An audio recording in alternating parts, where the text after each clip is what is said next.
बिस्मिल्लाहिर्रहमानिर्रहीम। अस्सलाम वालेकुम अहबाब।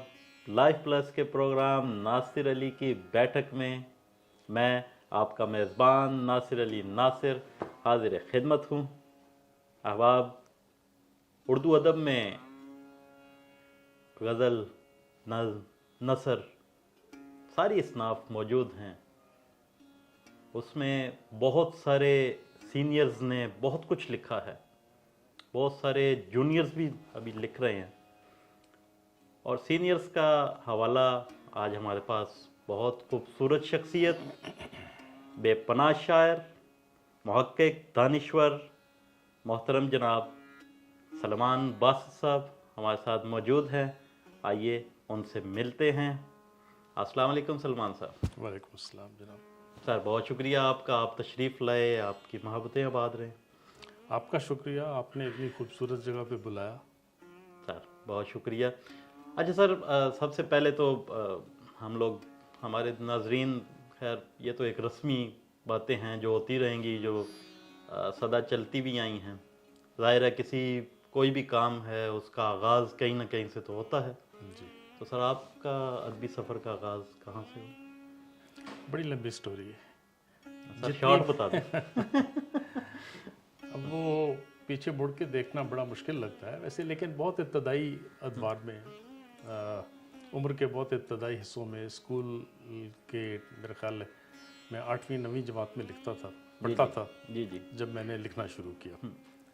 असल में अदब और तालीम और तरबियत और तहज़ीब और तारीख़ और तमद्दन, ये मैं क्रेडिट नहीं लेना चाहता, मेरे आबा अजदाद को क्रेडिट भरा जाता है। माशाल्लाह तो माशाल्लाह। ये तमाम चीज़ें हमारे उसमें ख़ानवादे में मौजूद थीं। वाह। मेरे दादाजी साहिब दीवान शायर थे, फ़ारसी और उर्दू के। ग़ुलाम हैदर उनका नाम था।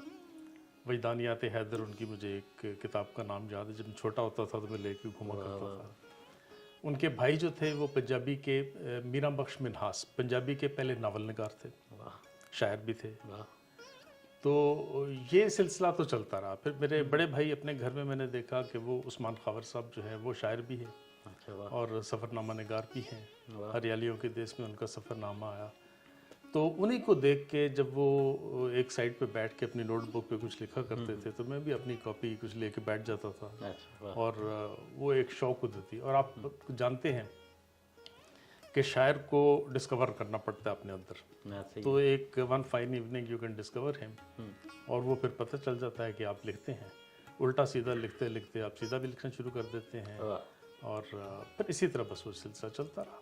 फिर उसके बाद चूँकि घर में एक ऐसी फ़ज़ा मौजूद थी, मेरी वालदा साहबा जो थी बड़ा अच्छा अदबी ज़ौक़ रखती थी, फ़ारसी, उर्दू, पंजाबी, और वो सारे अशार अल्लामा इकबाल के और दूसरे इवन सादी के और मौलाना रूम के वो याद भी करवाया करती थी। तो ये फ़ज़ा जो थी उसने महमीज़ किया इन तमाम चीज़ों को। तो अल्हम्दुलिल्लाह फिर वो लिखना शुरू वाह वाह वाह वाह। क्या कहने उर्दू अदब आपको विरासत में मिला।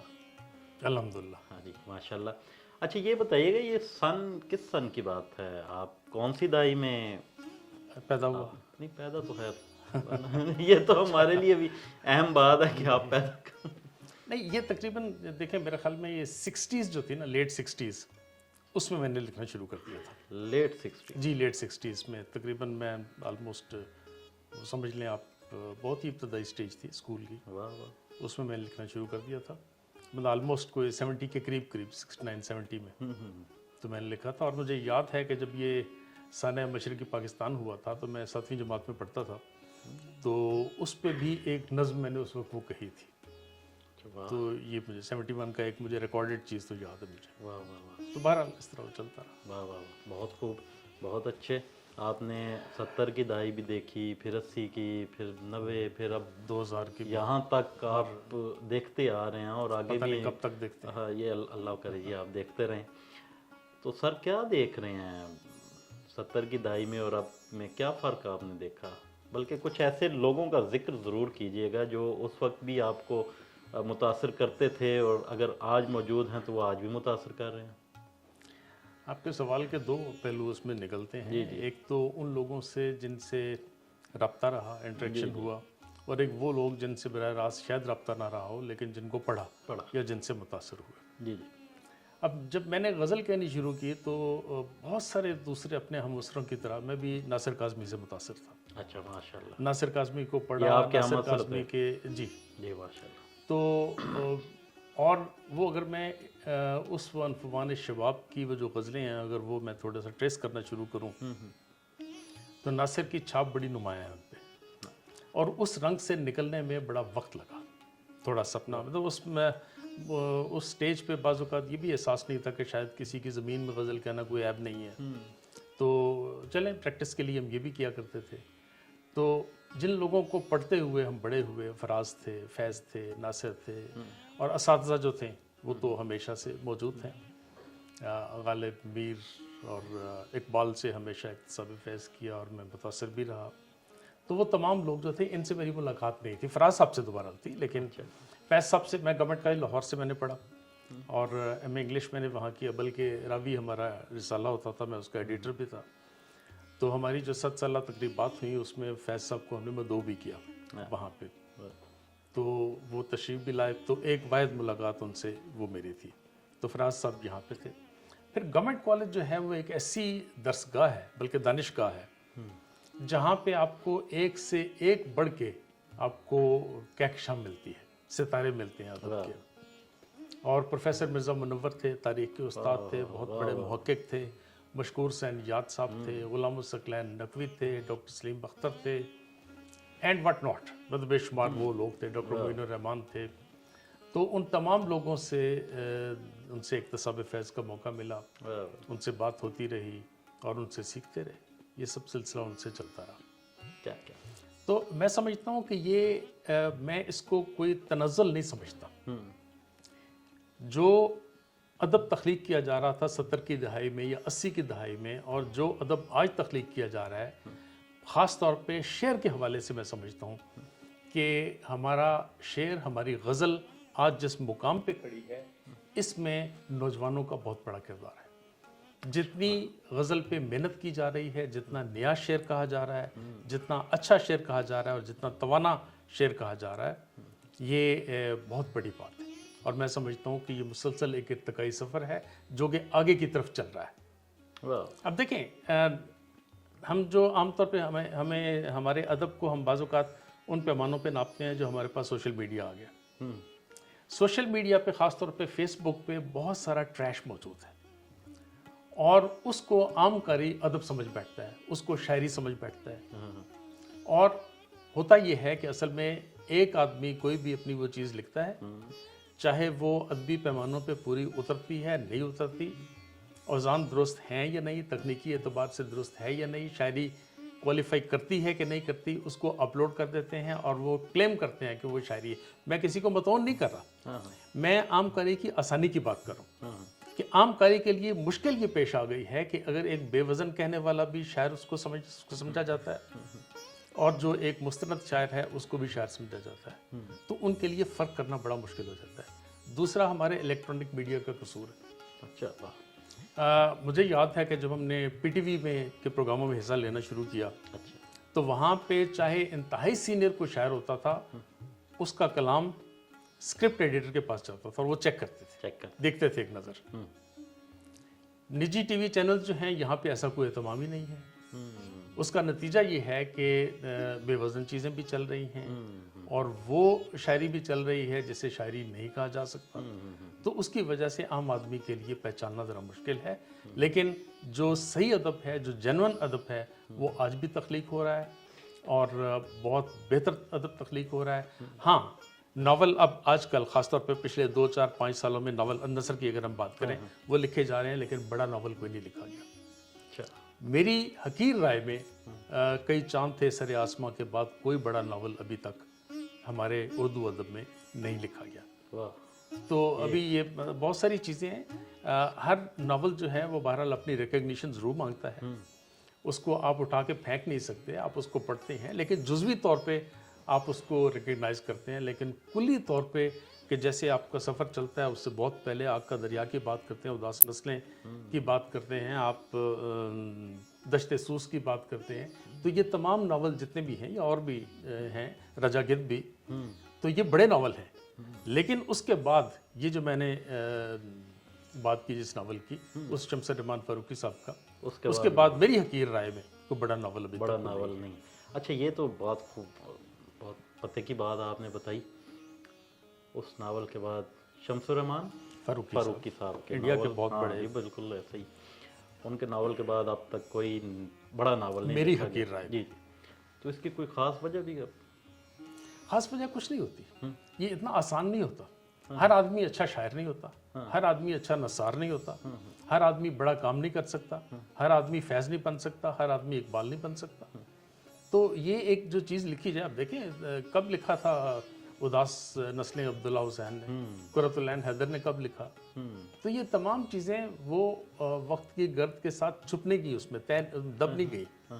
उनको लोग पढ़ते हैं, ताज़ा करते हैं और वो ज़िंदा रहते हैं। उनके हरूफ जो हैं वो जगमगाते हैं, बोलते हैं और वो अपनी तवानाई रखते हैं और वो कभी धुंधले नहीं पड़ते। वाह, क्या कहने। नावल के बारे में तो आपने बताया कि अभी तक बड़ा नावल नहीं, तो शायरी के हवाले से आपने कहा जी कि गज़ल जो है वो बहुत उम्दा और अच्छे अंदाज में लिखी जा रही है, जो उसकी रवायात हैं, जो उसके लवाज़मात हैं, उसको पूरा करती है इस वक्त भी, तमाम शेरी असालीब के साथ और क्लीशे से हट के भी लिखी जा रही है। नए मज़ामीन भी हैं, जदीद शेर भी हैं। ये कुछ अरसा आया था पहले, वो एक पैच था जिसमें कुछ लोग चाक पे हर चीज़ घुमा रहे थे, कुछ खुदा को नीचे लाने की कोशिश कर रहे थे। उसका असल में वजह ये होती है कि कुछ लोग कुछ सीनियर शुरा के असर में आ जाते हैं। अच्छा, वाह। तो उसकी वजह से वो जो उनके मखसूस लिसानियात होती है, जो मखसूस तरकीब होते हैं, जो मखसूस मज़ामीन होते हैं, वो सब उन्हीं को पकड़ के और उन्हीं को अपनी गिरफ्त में लाने की कोशिश करते हैं, जो इतना आसान होता नहीं है। होना ये चाहिए कि आपने जो भी कहना है पढ़े सबको, सबसे मुतासर हों और लेकिन असर भी कबूल करें, लेकिन रंग अपना बनाएं, जो भी आपका अपना रंग जिसमें कह सकें। अदरवाइज तो फिर आप बड़े दरख्तों के नीचे छोटे पौधे कभी फल फूल नहीं सकते। ये अच्छी बात है। तनवीर सिपरा ने कहा था कि सायों के तसल्लत से निकलने नहीं देते, कुछ पेड़ हमें फलने नहीं देते, तो कसूर अपना होता है। हाँ, बिल्कुल आपने ठीक कहा। हालांकि ये तो गज़ल के हवाले से बड़ी खूबसूरत बात आपने कही कि बहुत अच्छे तरीके से परवान चढ़ी है, लेकिन हमारे शायर अदीब कुछ सीनियर्स, उनका कहना ये है कि पिछले 40 साल से कोई नई बात नहीं हुई, कोई नया इस्तारा नहीं आया, कोई नई तख्लीक सामने नहीं आई, कोई ऐसा शेर, कोई ऐसा मिसरा जिसमें इस्तारे की टूट के सामने आया हो या उसका एक पूरे अपने लवाज़मात के साथ सामने आया हो। क्या आप क्या कहते हैं इस बारे? मैं आई डिसएग्री। अच्छा, मैं इख्तलाफ करने की थोड़ी सी जुर्रत करता हूँ। जी बिल्कुल। मैं ना नाम लेना चाहता हूँ और ये बात कही भी हमारे दोस्तों ने ही है। जी तो लेकिन ऐसा नहीं है। आप अपने चारों तरफ जरा निगाह दौड़ाएं, कैसा कैसा शेर कहा जा रहा है। ये जो पत्थर था आदमी था कभी, इसको कहते हैं इंतजार में है, ये नया शेर नहीं है। हमारे दोस्त हैं, एक हमारे मतलब हमसे जूनियर हैं, वो कह रहे हैं और कितना अच्छा शेर है। जी, अफजल खान का शेर है। अब मैं एक शेर की बात नहीं कर रहा, लातादाद अशार हैं ऐसे, एक से बढ़ के एक नया शेर है और नई तरकीब हैं। अब इस तारे से मुराद अगर वो पता नहीं वो क्या लेना चाह रहे हैं, लेकिन वो तमाम रुझानात में इस बहस में नहीं पढ़ना चाहता। जी। लेकिन बात नई कही जा रही है, नया शेर कहा जा रहा है और वो शेर जिसका जादू सर चढ़ के बोलता है वो शेर भी कहा जा रहा है। ऐसा हरगिज़ नहीं है कि नया शेर नहीं है। और नए मिसरे आ रहे हैं, पूरे एक कॉम्पैक्ट शेर तो एक मुकम्मल पैकेज का नाम है, जिसमें उसका सौती तासर भी होता है, उसकी तरकीब भी होती है, उसका मजमून भी होता है और उसकी असर पजीरी भी होती है। तो और वो काफ़िए और रदीफ़ का जो बाती निज़ाम है वो भी होता है। तो मिल के एक शेर बनता है और कम ऐसे शेर निकलते हैं और बहुत अच्छे शेर कहे जा रहे हैं। वाह, क्या कहने। नज़्म की बात की जाए, आप माशाल्लाह उर्दू अदब, उर्दू नस्र और गज़ल का एक मोतबर हवाला भी है हमारे पास। बहुत शुक्रिया। तो नज़्म का आप क्या देख रहे हैं, नज़्म का मुस्तकबिल क्या देख रहे हैं, नज़्म को कैसे देख रहे हैं? हालांकि हमारा शहर जो है ये पहले शहर अफसाना था, फिर उसके बाद शहर नज़्म हुआ, अब ये शहर गज़ल के नाम से जाना जाता है। तो आप क्या समझते हैं कि अफसाना भी पीछे रह गया, गज़ल और नज़्म को क्यों ये मुकाम हासिल नहीं हुआ? नज़र साहब, पीछे कुछ भी नहीं रहता। अच्छा। और ये नाम भी हम रखते हैं। अच्छा। اور کوئی ایک آدھ کوئی ایپیتھیٹ کسی پہ پیسٹ کر دیتا ہے کہ یہ شعر افسانہ ہے. جو لاہور میں افسانہ لکھا جا رہا تھا، اشفاق احمد وہاں بیٹھ کے لکھ رہے تھے، بانو قدسیہ وہاں بیٹھ کے لکھ رہی تھی، بے تحاشا لوگ اور جو وہاں پہ لوگ لکھ رہے تھے، انتظار حسین وہاں پہ موجود تھے. تو ان تین کو نکال کے آپ شعر افسانہ اسے کیسے کہہ سکتے ہیں؟ مان لیا ممتاز مفتی یہاں تھے، مدشاہیات تھے، خلدہ حسین تھی، لیکن اس کا مطلب یہ ہرگز نہیں کہ یہ اسلام آباد نے افسانے کو اون کر لیا تھا اور دوسرے جو تھے وہ افسانہ اچھا نہیں لکھ رہے تھے. افسانہ لکھا جا رہا تھا. نظم جو تھی ابھی بھی لکھی جا رہی ہے، اور اسلام آباد سے باہر بھی اندر بھی، اور غزل بھی لکھی جا رہی ہے. کوئی راستہ، کوئی شہر، کوئی مقام، کوئی حادثات چیزوں کو مسدود نہیں کرتے. حادثات تو بلکہ مہمیز کرتے ہیں اور آگے بڑھتی ہیں. اور نظم کا مستقبل بہت تابناک ہے، جیسے غزل کا مستقبل تابناک ہے. کتنی اچھی اچھی آپ دیکھیں ہمارے اسی شہر میں، آپ جیسے وہ کہہ رہے ہیں، اسی شہر میں کیسے اچھے اچھے شاعر موجود ہیں. ہمارے احمد سر دوست ہیں، تو کوئی ایک نام لینا مناسب نہیں ہے، بہت اچھی اچھی نظم کہے جا رہے ہیں. اور نظم کی حیت بھی تبدیل ہو رہی ہے، اور نئے تجربات کیے جا رہے ہیں، نئے تجربات کیے جا رہے ہیں. اور ایک چیز اگر آپ حیت کے حوالے سے بات کرتے ہیں تو ایک جو نظم ہے جیسے نثری نظم کہا جاتا ہے، میں اسے غیر عروضی نظم کہتا ہوں، وہ زیادہ بہتر ہے. دیکھیں یہ تجربات ہمارے ہاں ویسٹ سے آئے. آزاد نظم کا تجربہ بھی جو ہے مغرب سے آیا ہے. آزاد نظم بھی ہماری اپنی کریشن نہیں ہے. تو ہماری اپنی جو روایت ہے وہ صرف وہی ہے جو فارسی اور عربی کی روایت ہے، وہ غزل کی روایت ہے. اچھا، ہماری وہی جو ایک خاص نظام ہے اس کے حوالے سے ہمارا وہی ہے. نظم جو تھی، نظم ساری کی ساری مغرب سے آئی. اب دیکھیں 19 سینچری میں، 19ویں صدی میں ورڈزورتھ اور کولرج نے ایک لیریکل بیلڈز کمپائل کی. اور اس کے پریفیس میں ورڈزورتھ نے تھیوری آف پوئٹک ڈکشن دی سب سے پہلے. ورڈزورتھ جو کہ کیسی پوئمز لکھتا تھا؟ رائم میں، میٹر میں لکھتا تھا. مشہور نظم ہے اس کی ڈیفوڈلز، اس کے 2-3 مثلاً And oft when on my couch I lie, in vacant or in pensive mood, they flash upon that inward eye which is the bliss of solitude, and then my heart with pleasure fills and dances with the daffodils. اب یہ دیکھیں ردم ہے، metre ہے، rhyming scheme موجود ہے. وہی Wordsworth کہتے کہتے تھیوری آف پوئٹک ڈکشن میں جسٹیفائی کرتا ہے کہ ہمیں ردم سے، میٹر سے، رائم سے باہر نکلنا پڑے گا. اور اس کی اپنی طویل آٹوبائیوگرافیکل نظم ہے، پریلیوڈ، 13 بکس پہ ہے. 13 بکس ہیں اس کی، اور وہ ساری کی ساری بلینک ورس پہ ہے، جسے آپ غیر عروضی نظم کہہ رہے ہیں. تو ایسا نہیں، یہ ہم 21ویں صدی میں بیٹھ کے اس کی نفی کیے جا رہے ہیں. یہ ایک اور بات ہے. دیکھیں ہر چیز کا ردم ہوتا ہے. کون کوالیفائی کرتا ہے غیر عروضی نظم کہنے کے لیے؟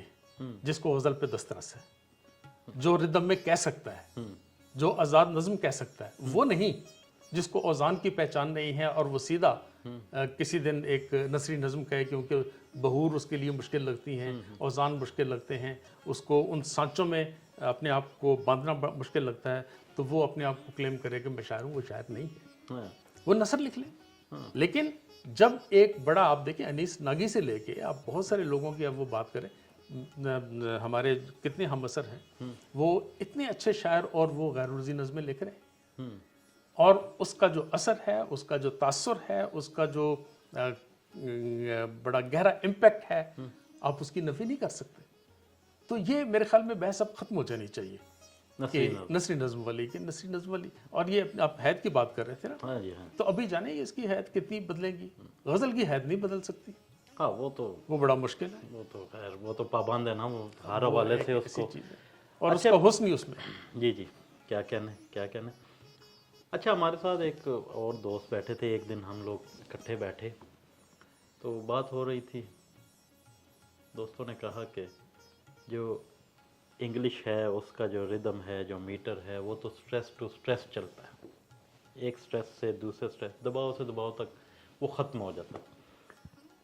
تو اس حوالے سے جو ہے وہ انگلش پوئٹس جو ہیں ان کو ضروری انہوں نے سمجھا کہ ہم میٹر سے ہٹ کے بھی بات کریں، کیونکہ ہمارے پاس کہنے کے لیے بہت کچھ ہے.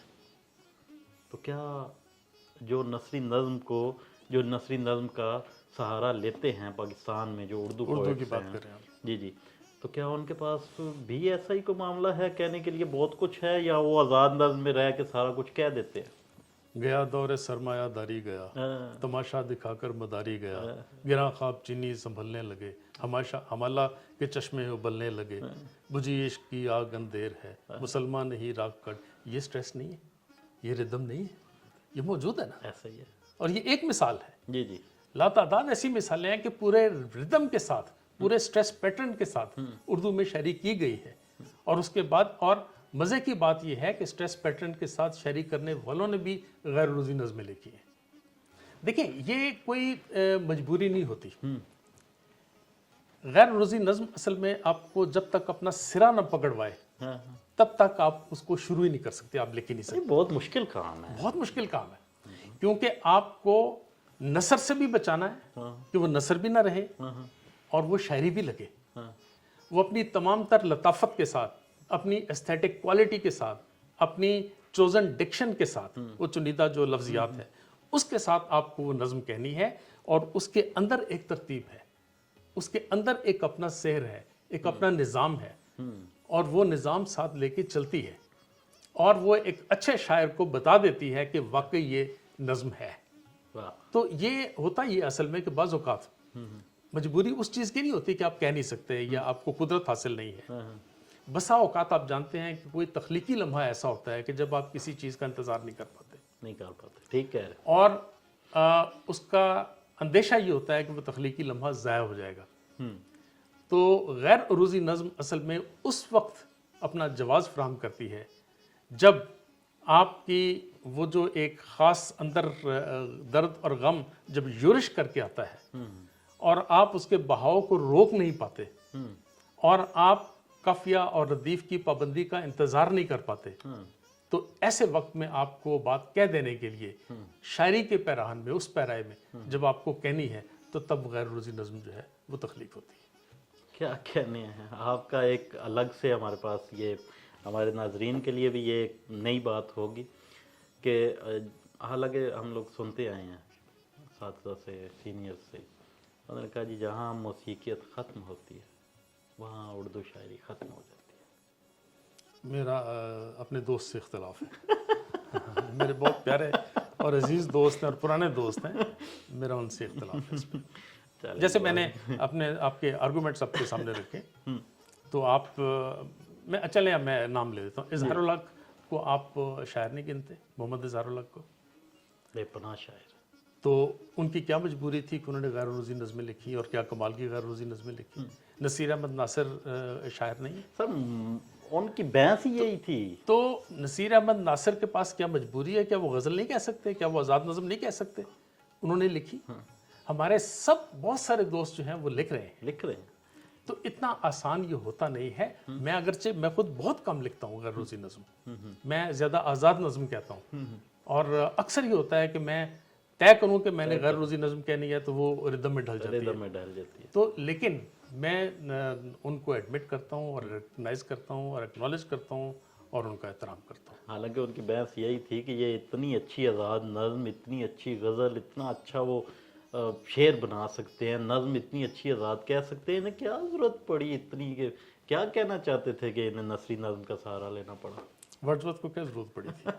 हालांकि उनके पास तो कैनवस बड़ा था। कॉलरेज को क्या ज़रूरत पड़ी? हमारे यहाँ कैनवस छोटा है। नहीं, कैनवस हमारे पास भी बहुत बड़ा है। अच्छा, बहुत बड़ा कैनवस है हमारे यहाँ। वाह वाह। आप खुद उसे महदूद कर देते हैं। क्या कहने। हमारे प्रोग्राम का वक्त बहुत कम रह गया, और मेरी हमेशा से ख्वाहिश होती है कि हमारे पास जो सीनियर जो हमारे पास तशरीफ़ लाते हैं उनकी मोहब्बतें आबाद रहें, आप शादाब रहें, और नाजरीन भी सुनना चाहेंगे। सर कुछ अता हो, कुछ गज़ल, नज़म, कुछ भी आप। एक गज़ल के ये बिस्मिल्लाह। हम ऐसे मोजिज़े अपनी नज़र में रखते हैं। वाह। हम ऐसे मोजिज़े अपनी नज़र में रखते हैं क्या कहने हैं कि मावराए खबर भी खबर में रखते हैं। क्या कहने हैं। वाह वाह वाह वाह। हम ऐसे मोजिज़े अपनी नज़र में रखते हैं हाँ हाँ। कि मावराए खबर भी खबर में रखते हैं। वाह वाह। संभाल रखते हैं दामाने दिल में उम्मीदें। वाह। संभाल रखते हैं दामाने दिल में उम्मीदें। उम्मीदें। अजीब लोग हैं दुश्मन को घर में। वाह वाह वाह वाह वाह। क्या कहना। संभाल रखते हैं दामाने दिल में उम्मीदें। उम्मीदें। عجیب لوگ ہیں دشمن کو گھر میں رکھتے ہیں، واہ واہ، کوئی بھی بات بنانے سے بن نہیں پاتی، آہا، کوئی بھی بات بنانے سے بن نہیں پاتی، عجب شکستگی دستے ہنر میں رکھتے ہیں۔ کیا کہنے، واہ واہ واہ، اور فقیر لوگ ہیں لیکن مزاج شاہانہ، آہا، واہ واہ، فقیر لوگ ہیں لیکن مزاج شاہانہ، تمام عجز اسی کر و فر میں رکھتے ہیں، کیا کہنے ہیں، واہ واہ، تمام عجز اسی کر و فر میں رکھتے ہیں، واہ واہ، اور ہمیں کبھی بھی مکمل سکون نہیں ملتا، آہا، واہ، ہمیں کبھی بھی مکمل سکون نہیں ملتا، کیا کہنے، ہم ایک پاؤں مسلسل سفر میں رکھتے بھائی واہ واہ واہ واہ، بھائی واہ واہ واہ واہ، بہت محبت۔ کیا کہنے ہیں۔ بہت شکریہ سلمان باسط صاحب، آپ تشریف لائے، لائف پلس کا حصہ بنے، ہم آپ کے ممنون و مشکور ہیں۔ جی ناظرین، آپ نے سلمان باسط صاحب کی باتیں سنی، ان کی شاعری سنی، اور جو انہوں نے نظم پہ جو ان کا مقدمہ ہے وہ آپ نے سنا۔ امید کرتا ہوں آپ کو پسند آیا ہوگا، کمنٹ میں ضرور بتائیے گا۔ لائف پلس آپ کے ساتھ، آپ لائف پلس کے ساتھ پھر ملتے ہیں نئے سوالات کے ساتھ، نئے مہمان کے ساتھ۔ تب تک کے لیے اپنے میزبان ناصر علی ناصر کو اجازت دیجیے۔ اللہ نگہبان۔